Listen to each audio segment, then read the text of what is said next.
And we are live. Welcome to the Cartoon Brew live stream. It's Friday, November 8th. I am Amit Amidi, the publisher of Cartoon Brew, and I am based in Los Angeles. I'm joined by Cole Delaney, who is not the publisher and lives in Ireland. I'm a video producer here at Cartoon Brew, and delighted to talk to everyone today. How are we all doing? We're doing good. It's been Yeah. a very uneventful week. Nothing has happened, so In the US, are you sure? I haven't heard of anything. So it's a very slow news week. Very, No, it's been a crazy week, and it's good to be here and talk a little about cartoons. Did you hear at all about what's the take in Ireland on the election that just happened? I Did think you it's read by just as anywhere? divided. Yeah, well, Ireland's quite a liberal country, so it's quite. I would say it's as divisive as America in terms of the opinion of the outcome. A lot of people are very depressed, and a lot of people are um, interested and intrigued to see kind of what's going to happen over the next 4 years, for sure. You know, Does a it lot, a lot of does it stuff affect comes the to local Ireland government? from America, hugely, hugely, hugely. Uh, it's even though we're our own entity, we're European. I mean, you can't understate the effect that the US has on the Western world in terms of like a leader in media, in culture, and all these different things. So everyone is aware of what's going on, pretty much. Yeah. We got our first comment, and it is that my mic level is significantly lower. So let me see if I can. Is that any Yeah, better? sort yourself out there. Is that any better right there? This is about as high as it goes. Let me have a listen here. This is from Benoit. Oh, Benoit. Yeah. from the Yeah, animation showcase. How are you, exactly. man? Yeah, I'm not sure if I, this gets better or not, but this is what we got right now. I'll have to work power, harder. we'll power through. Indeed. So, Um, ha, yeah, how's the feeling over there? you know, A tiny bit better. yeah, LA's a bubble. You know, it's really what it's really, how you want to feel about it, right? If you Hmm. care about it, it sucks if you were like really into the Democrats winning. Yeah, you're not going to feel good about it. I think Hmm. there's a lot of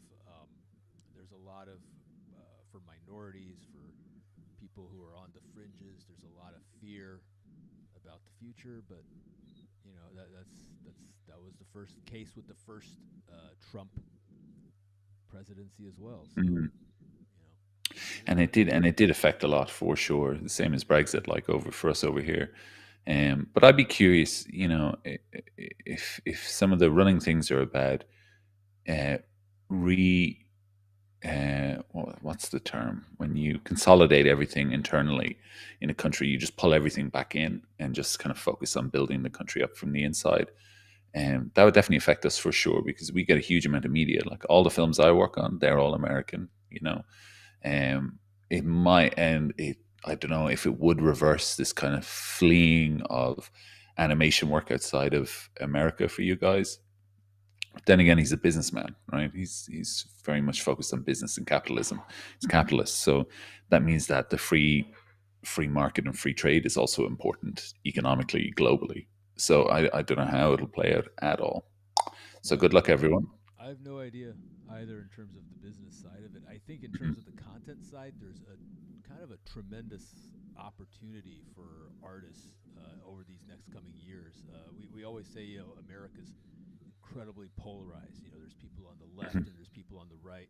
But I don't necessarily believe that. I think there's a fringe kind of there's 10 or 15% on the right who Mhm. are pretty extreme, and they're quite you know they have a vision for what this country should be, and there's the same percentage on the left. There's 10 or 15 Mhm. percent who believe America should go in a very certain direction. The majority of Americans, they're somewhere in the middle, and a lot Mhm. of them voted for Trump, but a lot of them could have voted the other way if there had been a logical candidate. But what I sense is that in terms of content, Hollywood produces doesn't produce content for most of America. They produce content for this left side, and then there's right wing media, and they produce content for their devoted followers. But there's an Mhm. entire middle that's missing, where artists have the opportunity to shift perspectives and to change how people think about the world. And there's a lot of people who don't know how to think. They don't Mhm. have a firm opinion of how this world should be, and they want insights from artists. And we don't do that. And Hollywood is just the type of stuff that they put out here is so incredibly out of touch with the rest of America. And I think that's why a lot of people in LA were shocked. They were like, "Oh, Kamala's won this," because the general sense among the liberal coasts on both sides is that, oh, we've been told that Democrats are going to blow this out of the water, right? And they didn't, because as usual, people on the coast misread what how most of America is feeling. And Mhm. most of America is scared. There's incredible inflation. The jobs are being lost to technology and to overseas. There's just a lot of issues that are bread and butter issues that are not being addressed by the politicians. But again, for content, I think that also means there's a real opportunity to create content that makes people think, and that isn't you know try agenda driven, but that Mhm. is driven by the idea of empathy and communicating with people. And anyway, so I kind of have a I guess I'm looking glass half full, but I'm positive about the opportunities that exist for artists in the coming years, Mm, especially in this kind of an environment that is so polarized at the moment. yeah, I like that. I always say, when something seems quite bad, it actually can be an opportunity to level up. Find some way to kind of climb up the next step and find a way, and not to the detriment of other people, but to just improve something of your own circumstance. Definitely, when it seems bad, there's an old metaphor that I love, which is like in storms, trees' roots grow deeper, and Wow. that's a kind of a lovely thing to share. Um, An old I Irish just want saying. to Yeah, yeah. There's an old Irish saying, "May the rose rise to meet you," which basically means that you're so drunk you fall on your face walking out the door. And that's kind of that's it. I just want to respond to a couple of comments here. So, who's this? All Celine. Hi there. Hello. Animation. That's me. I'm not going to talk to myself. Uh, and Benoit. Uh, I'm good. Big fan of your live stream. Thank you so much. I'm a big fan of the animation showcase. Do great work to kind of get us access to all these films, and especially shorts. And Hassan Hosni. Hi. Hello, everyone. So, Amid, what are we talking about today? Yeah, we're just going to go through a few of the news items this week. First of all, we should mention that we are moving to once every 2 weeks for this Mhm. live stream. As opposed to once every 3 months. Yeah. Well, it was once. The format is once a week, but it ends up being Yeah. once every, month, right? But we're gonna keep it consistent, starting today, every 2 weeks from here on out, and we are going to be having a lot more guests. I think guests are going to become a regular part. We've been trying to Mhm. incorporate guests from the beginning. It's just scheduling is often difficult to figure out people's schedules because we bring on people who are busy. They have lives, Yeah. and it's always hard to schedule people for a specific time of Mm. the day. But that's the goal. So starting this week, except we don't have a guest this week. So but the news If anyone wants to be the guest, let us know. yeah, We'll. Benoit, you want to be a guest? Yeah, you want to be the guest, Benoit. Which he very well may be a guest later on, just not today. Yeah. So yeah. But yeah, let's get started with the news. The big news we want to talk about is not this. We already talked about the historical fiction festival, but I did bring it up for a reason. There's a reason I Yeah. brought this up. So Moana 2 is coming out later this month, and the box office projections for it are wild. I mean, that's what we're going to be talking about today. But in the context of this year, which is this has been an amazing year for animation at the box office. And just a few weeks ago, we had, for the first time ever, uh, and I keep saying that I haven't confirmed that, but I believe it's the first time ever, and no one's disputed that. Is that 5 of the top 10 films in the U.S. box office were animated films? First time ever. Animation has propped up the American box office to a very large extent this year, and it's going to be very fascinating to see what the final numbers are in terms of the percentage of the percentage of box office that was animation relative to the Mhm. percentage of films released that were animated. So anyway, but the big story this week, and if you want to take us through it, because I haven't gone through this myself too much, is that Sure thing. Moana is being said earlier this week during an earnings call. Mhm. AMC Theater CEO Adam Aaron said that Moana could possibly gross more than Inside Out 2, which is the highest grossing animated feature of all time. Now that might be a bit of bluster right there, but we're going to go through some of the numbers and see what the possibilities are. Let's start off first with what the projections are. These are via Deadline. I don't know if you have the story up, Cole. Yeah, I have it here. Um, Now, I mean, as a luddite when it comes to projections, I don't know. How do you make box office projections? How are they estimated? uh, they're tracking firms and polling firms, and Okay. sometimes they're accurate, and sometimes it's like the polling firms that do the presidential elections in the U.S. They get it completely Yeah. wrong, and then they're like, we've altered our algorithm, and we're going to get it right next time, and they still get it wrong. So it's not an exact science. It's Mm. polling firms that specialize in doing this type of work. And even though there's always outliers, there's always surprises.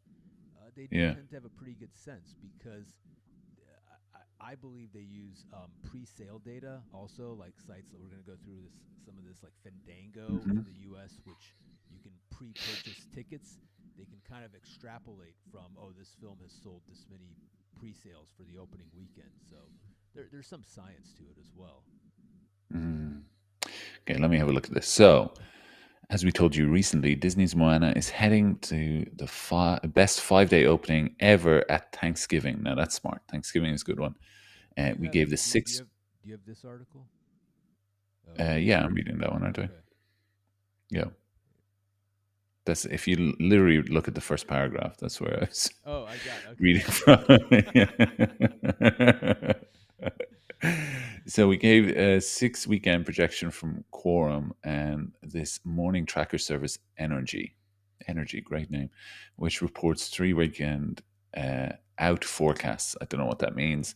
It's saying that the movie is going to clear 135 million over Wednesday to Sunday. That would best the record. I think that's beat the record of 125 million 5 day not opening Thanksgiving haul for Frozen 2. 93.5 5 day opening of Frozen. Okay. So pre-sales from Moana are ahead of Inside Out 2 and The Incredibles 2, which opened quite high. Ticket sales went out October 28th. Moana 2 is hot with millennials. Speaking to my people here, who remember the original 2016 movie fondly, as well as kids 6 to 11. Even boys want to see it in brackets, okay? And general audiences 12 to 54. That's quite general. AMC, Adam Most Aaron. of Yes. America. Yeah, I know, yeah. General audiences 0 to 99. Yeah. AMC CEO Adam Aaron said that on an earnings call that he heard the sequel could eclipse Inside Out 2, which is the highest grossing movie of 2024 stateside. That's crazy as well to think about, isn't it? The highest grossing movie stateside. He thinks it's going to eclipse that. Yeah. I mean, people are hungry for a good Disney movie. It's since Encanto, like they haven't really hit the mark in terms of like public reach. So I think they're hoping Moana will have that, right?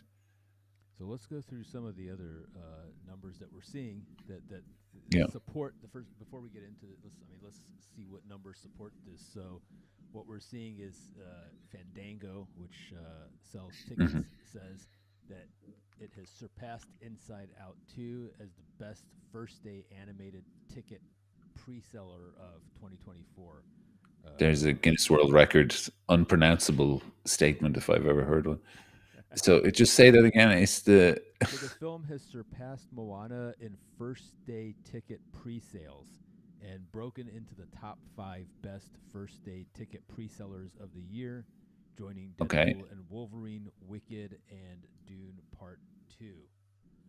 Oh So wow. yeah, so it says from now until November 10th, when fans buy a ticket to Moana 2 via Fandango, they can get $5 off of the original Moana on Fandango at home. So that reads like an ad. That's not even part of the news, but whatever.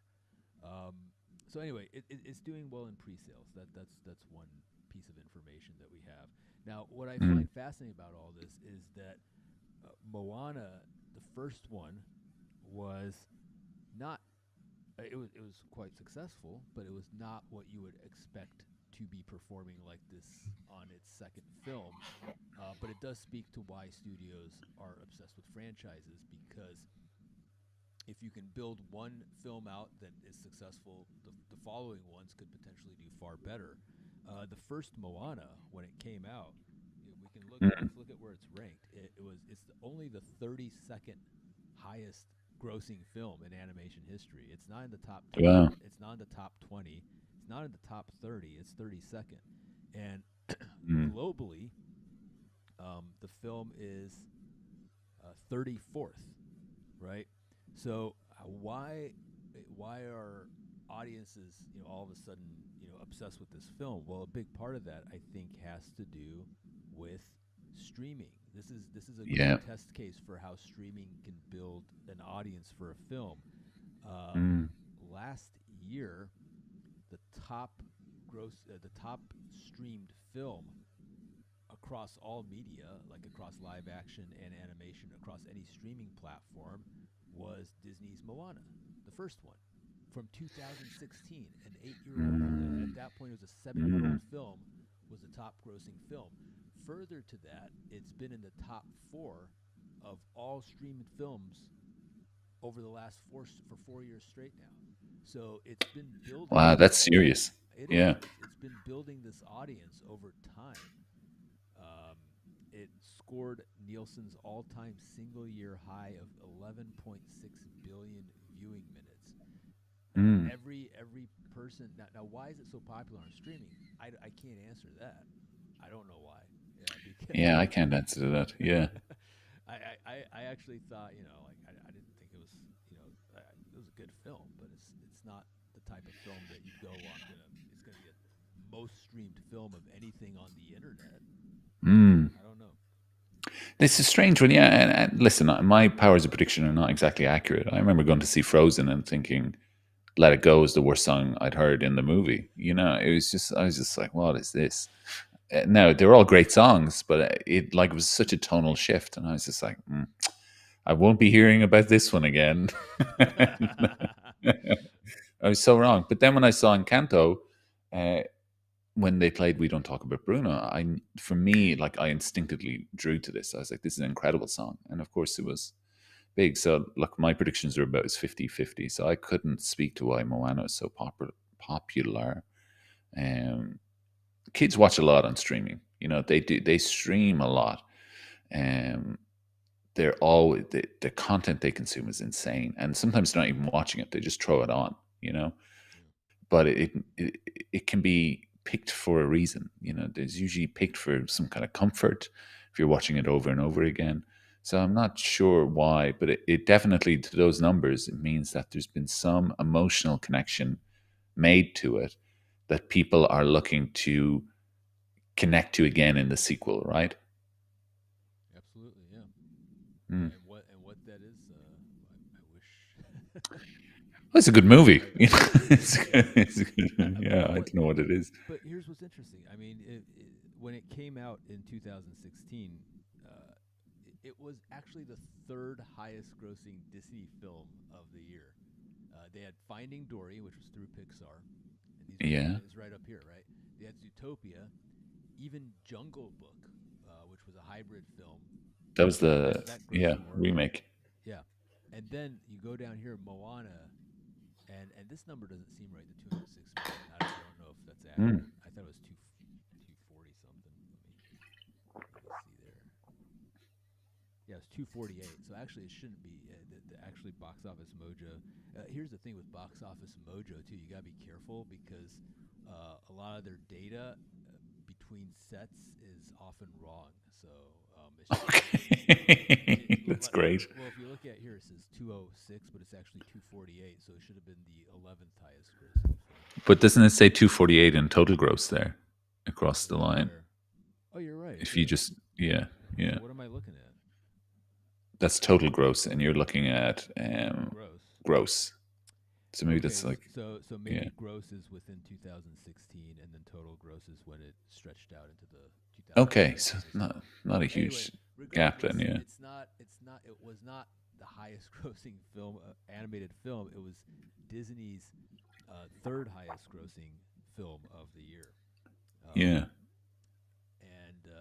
and here this point on Box Office Pro is making that point, which is Mm. that it was the fourth highest grossing Disney animated film in 2016, which I guess they're considering Jungle Book the hybrid as animated as well. But they say it arguably had the largest lasting cultural impact, propelled by its earworm-filled soundtrack. So apparently, music plays an important Music's a big role one. for Huge. Yeah. animation. You know, Think about Encanto. Or any of the '90s films. It was all music. yeah. It's all music. And what's amazing is that uh, Disney must know something, right? Because not only are they putting out Moana 2, but they're also remaking Moana in live action, and that comes out in Mm, about 18 months. yeah. That's currently scheduled for summer 2026. It's like when you have a good thing, they're going to milk that. Milk. I mean, to the point where people are going to get sick of Moana. I mean, how much Moana do you need? Do you really need a remake of the first film within 10 years of the original film, as well Yeah. as a sequel that's coming out? It's really And it's worth being said that originally it wasn't a feature, right? It was going to be a TV series. so. That's the other thing we should talk about. Yeah, this Yeah. film was, if you want to kind of go back to an industry issue for this film was originally a project that was for TV, and they set up a studio in Vancouver for Hmm. direct to streaming. The suspicion for a lot of people is that this was always the plan, was to have that studio start to do feature work as well. Now, I'm not Mm. sure in this final version how much of the work was done. I know the work was split between Los Angeles and Vancouver. Once they went to feature, they started pushing back a lot of the work to LA. But regardless, Mm. this is the first Disney film in a very long time that's been made in part overseas, since they had their studio in Paris, which was back, I want to say, in the 90s and 2000s.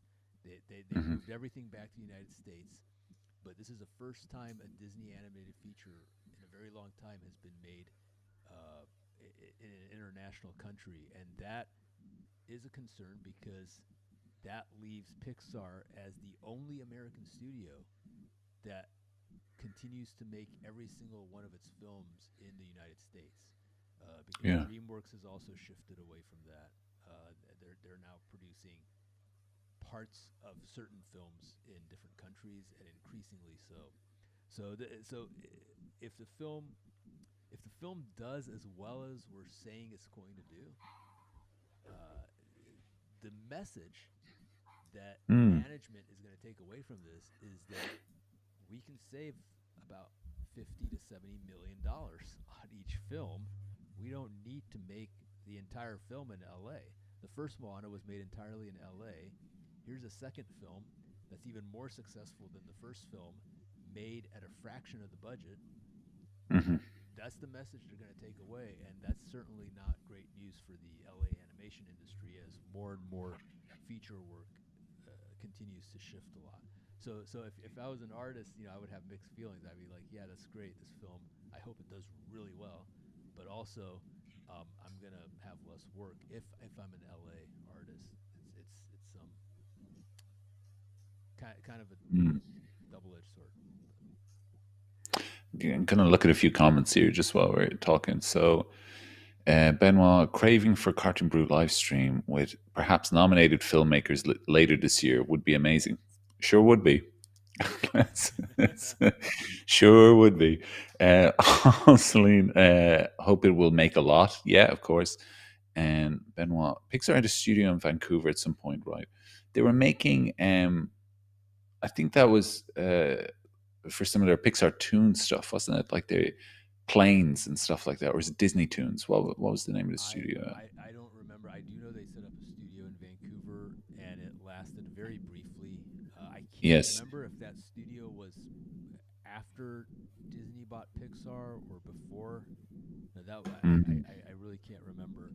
But they didn't make much out of, I think, some mini series they might have made out of Yeah, there. miniseries, and they made Some Planes, Cars. the movie. I think. Well, Yeah. I'm not sure Planes was made at Pixar in Vancouver. I thought it was done at some foreign studio. I Oh, was it yeah, I don't recall. It was done at what, Disney Toons? I think Disney Toons? that Yeah, was yeah. that That's what was I'm thinking of here. Yeah. that was part of the deal to when they bought Pixar. I think they wanted Disney Toons to stop making Pixar content. This Mm. goes way back to like 2006, 2005, but those films are not necessarily what were being made at Pixar's. But here we can check out. Let's have a look. Yeah, Pixar in Canada. Pixar Canada was a short-lived, wholly owned subsidiary of Pixar. It's located in Vancouver. The studio was tasked to produce short films based on Pixar's feature film characters. Lasted it Founded 2009 and went defunct 2013. So not that long. But here's a interesting thing: is you look at who the general manager of the studio was, Amir Nesrabadi, and Mm. very nice guy, by the way. And guess who is running Disney's animation studio in Vancouver today? Oh, no way. Same guy, yeah. So Me. It's me. no, it's Amir, and and I know you were joking. I'm just making it clear in case. Oh, yeah. In Of case course. Yeah. in case some reader goes, "Oh, Cole, I should be," I got to talk to I, Cole. He's yeah. running Yeah. Pixar, or he's running Disney. He's got a job in. I need a job in Canada. Yeah, no. You and me both, friend. You and me both. But I believe so. There's a real kind of thread there where Disney has been looking to outsource work to Vancouver for a long time, and for good reason.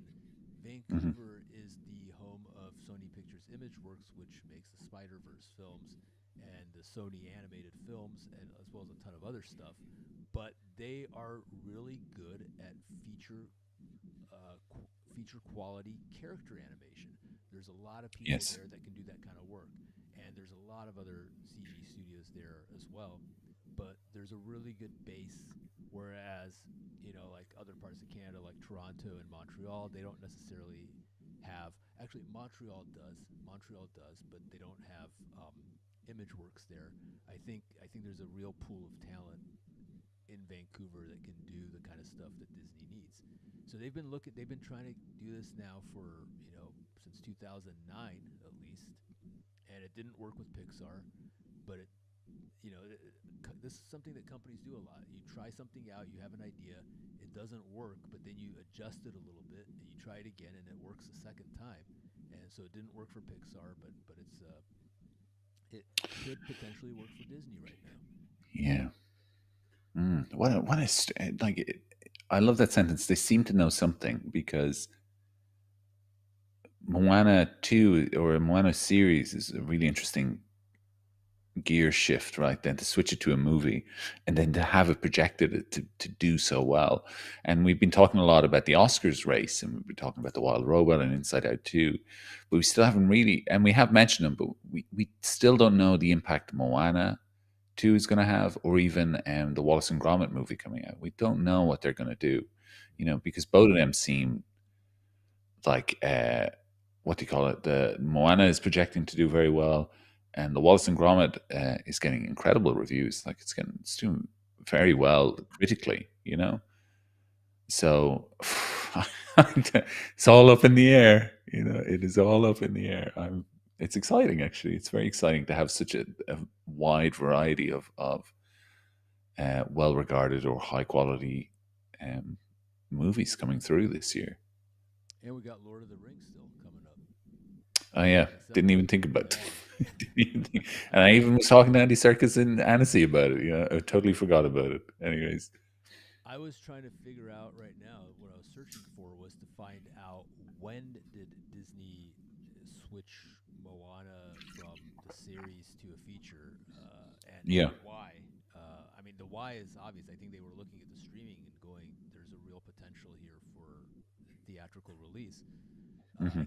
I can't find. So in February we reported that announced that the company will release on November 27th. I think they've moved that day up since. I'm not sure.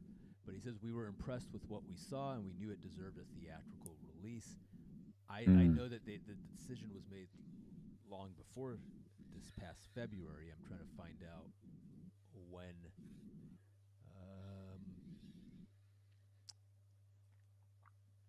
huh. Well, we'll have to look that up. But it would be interesting to know Is what that what is that the your power list there? yeah, it was an ad for it. I won't. I'm not going to comment on that. But I love it. I love it. The caricatures are so good. Like it's such a good. It's so striking. But sorry. No, they're amazing. we were talking about the switch to well, Lindsay look, you, Lindsay Oliveris. let's talk about the power Shout list. out, Let's go. shout out. You know, let's go. Let's go. You have it advertised there. Let's just talk about it. Slip it into the conversation. But Well, no, it'll be interesting to see what happens. I'm really curious about what these projections are for Moana, and yeah, how it will end up performing, because we obviously hope it does really well, regardless of the quality of yes, whether it's a good film yes, or yeah, not. For the animation industry, we've been on a winning streak this whole year, and we should just keep it going. Every film yeah. we So we don't finish. fumble the ball, Moana. Come on, Yeah.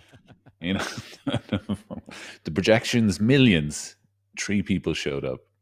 Yeah. Uh, impossible, but yeah, I'm really curious to see how this goes. Okay, moving I on. can see you're changing. We got to Yeah, move on. Your service was then, your benefits are now. I don't know what that is, but that's an nice ad. transition. No, nice. No, I'm wondering what it's promoting. I don't even know what it's promoting. Yeah, It's a very it's not as unclear. powerful as the power list there, which immediately got my attention. Okay, Um, Riot. this is a story that's already on the site. I just want to bring it up. This is, the numbers. We all knew Arcane was expensive. I don't think any of us realized how expensive it was. $14 million an episode. A lot of people have been saying that most of the shows they've worked on in their careers have not had like $14 million budgets for an entire season. Especially if you're doing stuff for Europe, out of European studios. In the U.S., certainly there's plenty of shows that reach that budget, but the numbers.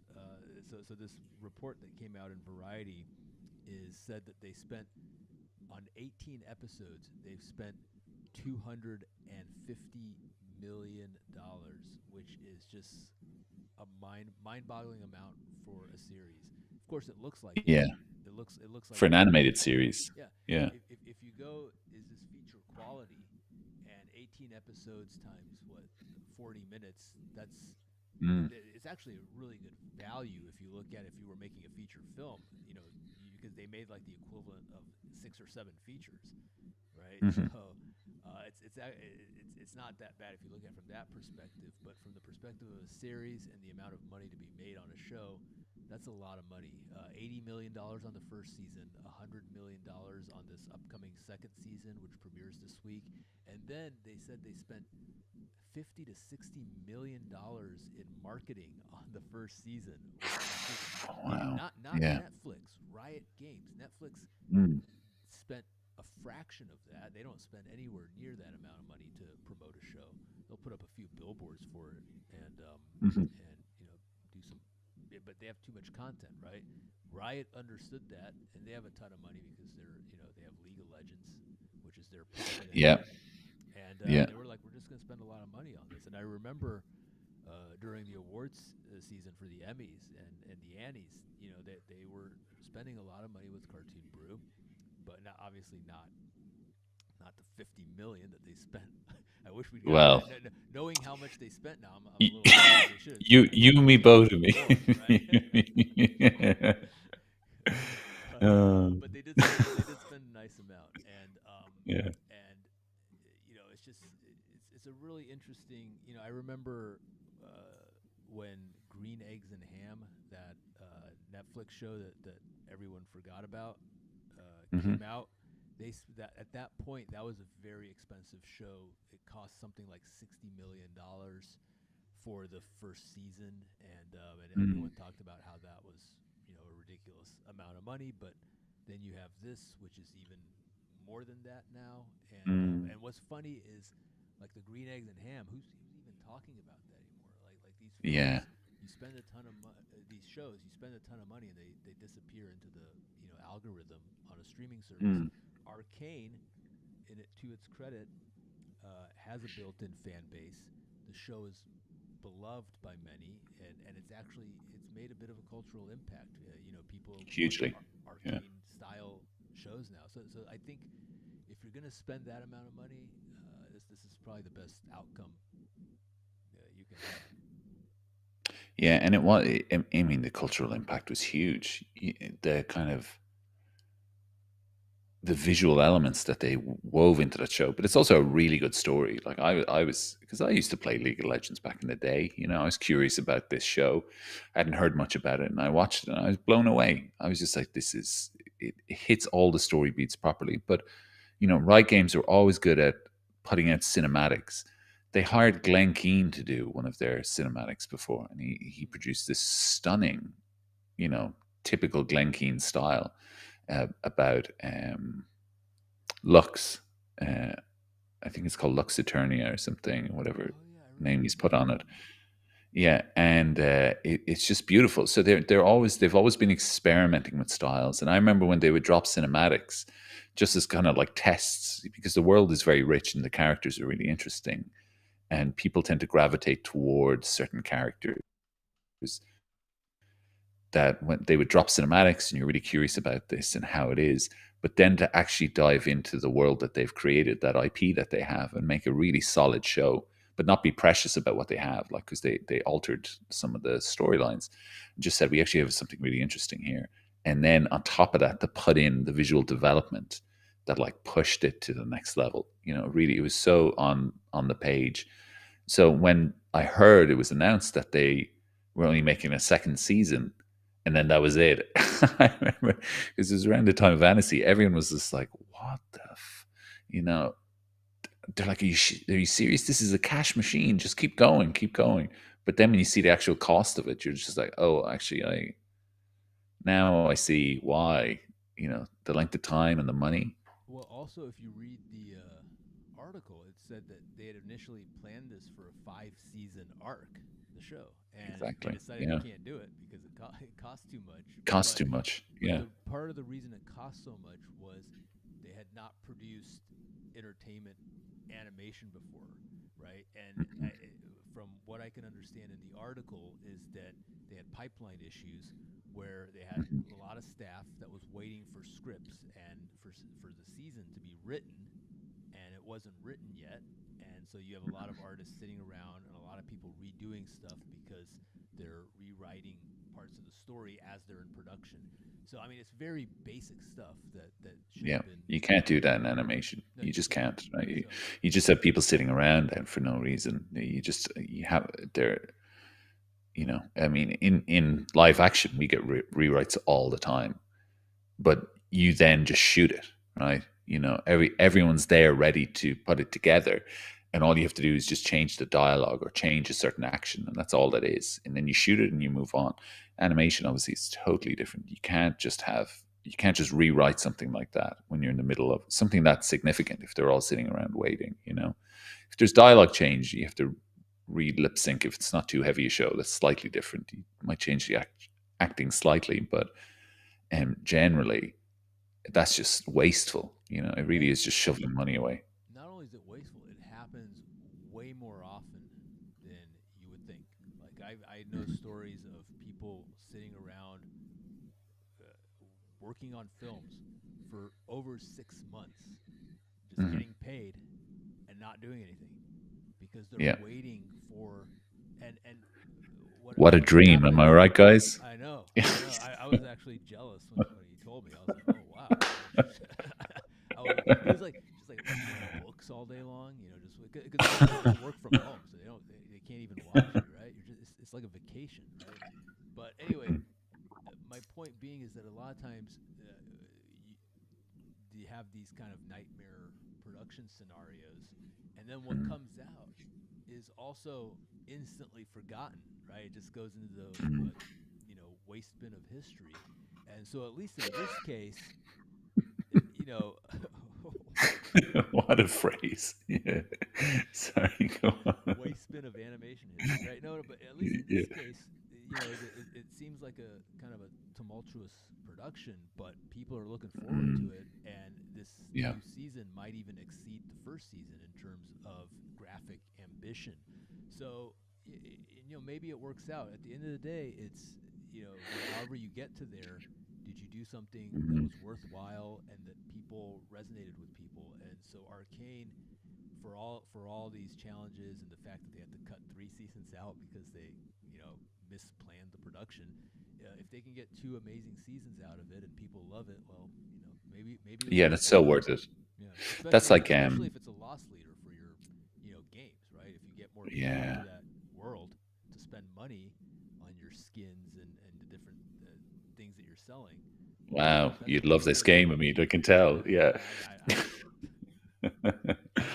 I just want to pop back to the comments real quick with Benoit here. I think the why might be, and we're on to, he was talking about Moana. I think the why might be that a feature was cancelled and they had no theatrical feature for the season on the pipe anymore. So they took the opportunity to work on the Moana series. Interesting. Yeah, that's interesting. What do you make of that, Amid? I think they've had stuff in the pipeline, but it's not making it. It's not making it to screen. There's a lot of projects at these studios that you never hear about, right? Yeah. That go far and they they don't get made, Into the waste bin of history. Yeah. right? Straight in. I was going well, to say something about Arcane, but I forgot it already. It was a good point, but it's gone now into the waste bin. You know. well, we will keep an open slot for that. Hey, do we have time for a little show and tell? I'm sure there's more stories to talk about. Oh, I saw the Glassworker this week, and Oh yeah, I know you know them really well. Do we have any image of the Glassworker? Just so I've people. got it. Here you go. Look right here. Oh, Glassworker. what is that? I don't I've even got a know what that book. is. It's a little book they gave me. Look, That is really cool. they all signed it for me. Well, there's nothing on that page, but yeah. Wow, what a book! Look at this. All Totally blank black. pages. Yeah, black. Oh, No, they what is that? Like a making of book or art of book? they gave it to me. I can't. Yeah, it's kind of like a mix. It's not the art of book. It's kind of like their pitch book, but with some art, key art. But they all signed it for me. Well, I made them Very sign it. cool. Um, they gave it to me after we did that interview in Annecy, and I was like, "Well, sign it." But Usman, yeah, Usman's actually a really good friend now. I would say I saw him in Spain. I saw Manuel and Usman in Madrid there, not last week, the week before, just before he flew over to LA for the Lightbox and for obviously all the Academy stuff that's happening at the moment. I just saw the film this week. Let's see if we can play the trailer as we talk. So, Yeah, of course, we got an ad. lots of ads today. Whole thing. I should add an ad blocker, right? Or Hang just on. pay premium, whatever.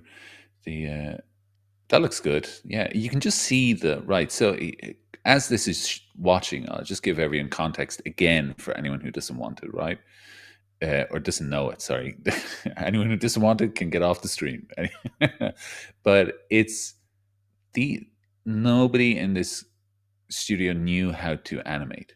Nobody knew how to draw. Like they basically went out and studied what they love, which is very clear on its sleeve here. The influences of any anime, specifically of Ghibli or Mamoru Hosoda or anything like that. Even in Shinkai, Makoto Shinkai, and the coloring and everything. But they literally went out and learned how to do this, reversed engineered how to make an animated movie, and kind of picked up people along the way, including some people early on in Japan, like people connected to Ghibli, and then later on picked up someone like Manuel Cristobal, who's a producer who produced Wrinkles and Manuel in the Labyrinth uh, of the Turtles, I think it is. So Manuel's well known, and he just like Usman. They spent 10 years making this, Wow. and I just also want to say that they made this in Pakistan, which has no animation industry whatsoever, no support for it, just doesn't exist. And most people in Pakistan, they don't, and you find this a lot in Indian families where it's a thing of if you want to be successful, you have to choose the traditionally successful jobs of being a doctor or a dentist or anything like that. So a lot of people gave up their dreams to become doctors or dentists or lawyers or anything. But when they heard that their people were making this film, they quit those jobs to come back and learn how to animate and and just to draw. And that's great. But then when you have parents and a society that's very much against that, they literally had to bring people into the studio, like not just the people to convince them to work there, but their parents to bring them in and say, "Hey, these are like 30-year-old people. They're not young by any means." They still had to bring them in to say, "This That's is a incredible. viable thing." Yeah, the story behind this is insane. I Warms don't my I, heart. I And don't want I don't want to diminish the accomplishment at all, but I'm curious.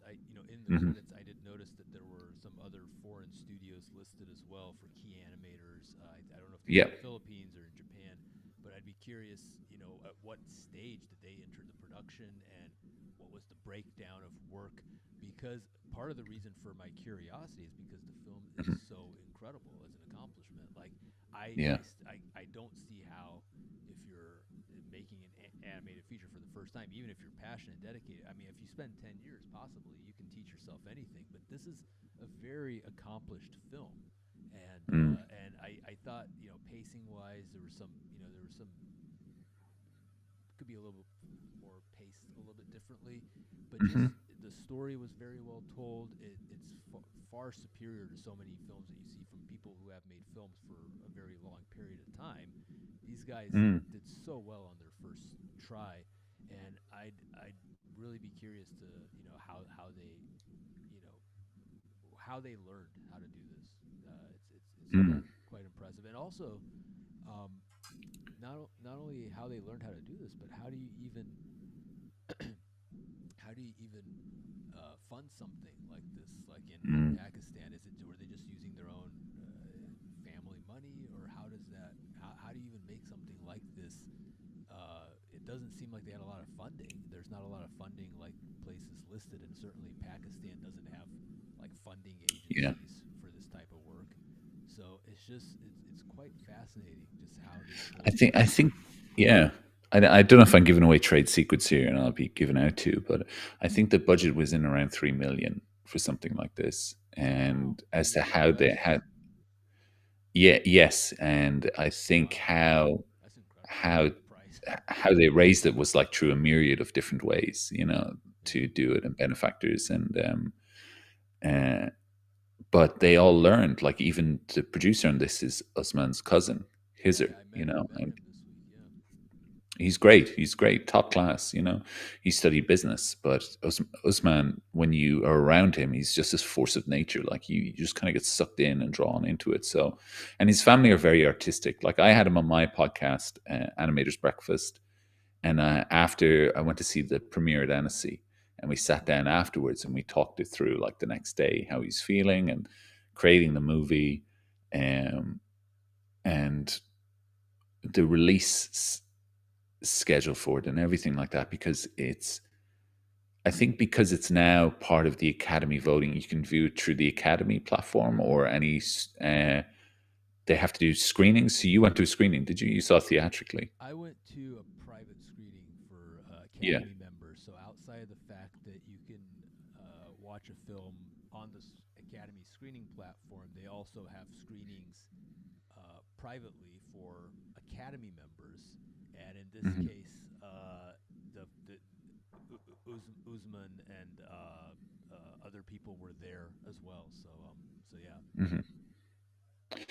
Yeah, I mean, he's amazing. Like, when I sat down, we went out and had sushi in Madrid for some strange reason, and it was a thing of like, because we were both given talks at this an animation, the World of Animation Day in the city of Madrid.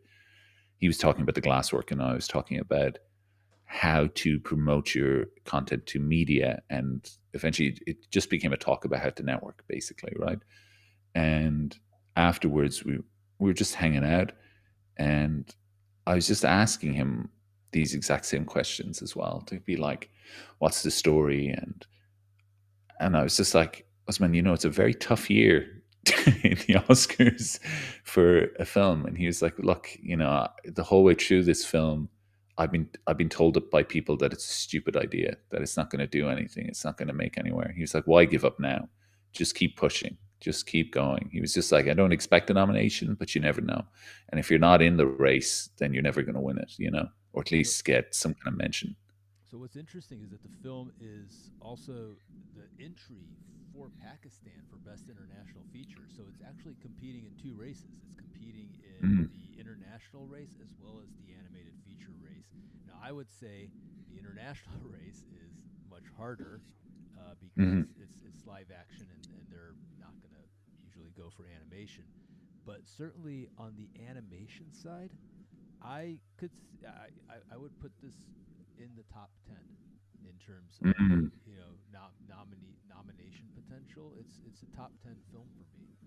Yeah. Unfortunately, it's What an getting accomplishment, right? What an accomplishment to even say that, you know? yeah. I Incredible. thought I didn't really know what to expect. It wasn't it was on my radar. I knew the film was out there, but Yeah. I didn't expect that it was going to be such a great film. And if you love 2D animation, this is a fantastic film to search out. Now, here's the thing: there's no U.S. distribution for the film yet, so there's no Yeah. release date or anything.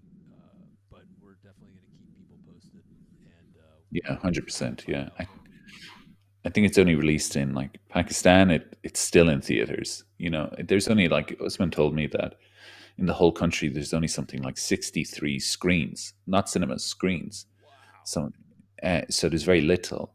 And when they were distributing it, the the cinema were like, okay, of course we'll show it. We'd love to help, but we'll put it up for like a week and see how it does. But we expect that it'll drop after that. You know, it's still in cinemas over there. Wow! It came out in It's July. still in cinemas. Yeah, it's still in That's cinemas over there. crazy. So it's doing very well, and it's releasing in Spain very soon as well.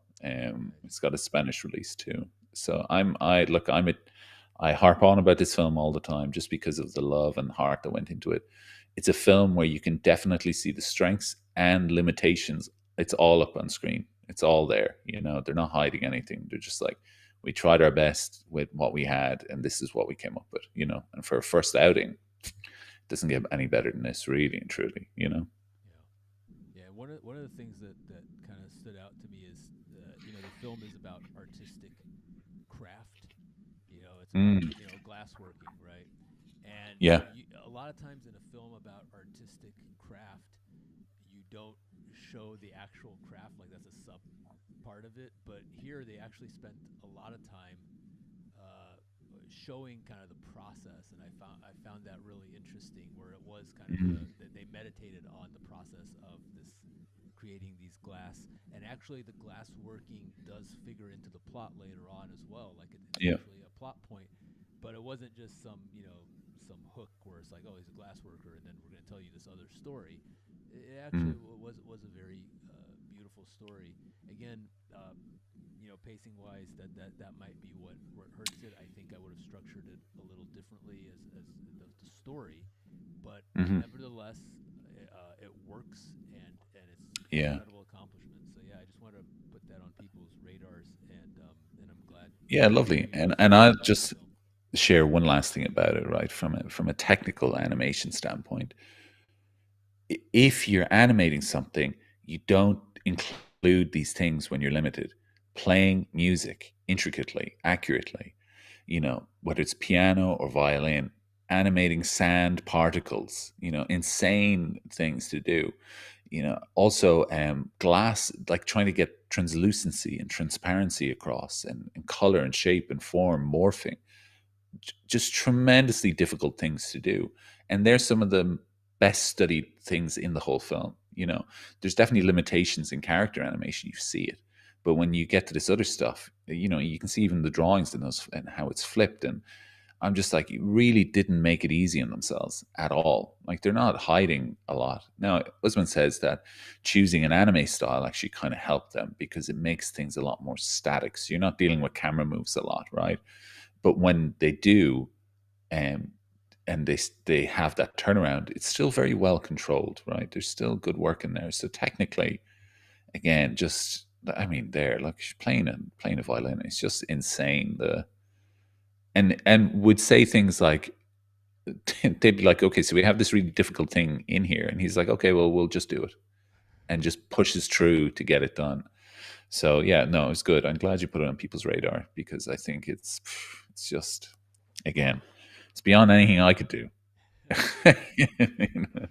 Well, you can do a good live stream though, so Thanks, mate. um, Easy to do. Yeah. yeah, Yeah. On that note, we're When gonna you've do. got a good guest, or a good host. I mean, There you go. yeah, thanks. um, Yeah. okay, we're gonna do a little show and tell, but I think that's good for this week. We're gonna be back in 2 weeks. I don't know what day that is, but I guess you can look at your calendar. Not next Friday, but the following Friday. So join us then. We're probably gonna have a guest next time. So Hmm. who? We've got a few options, but not confirmed yet. But it's gonna be an interesting person, Yeah. regardless of who it's gonna be. Hope everyone has a great weekend, and we all need to kind of take a breather after this crazy week, at least in the U.S. It's been Hmm.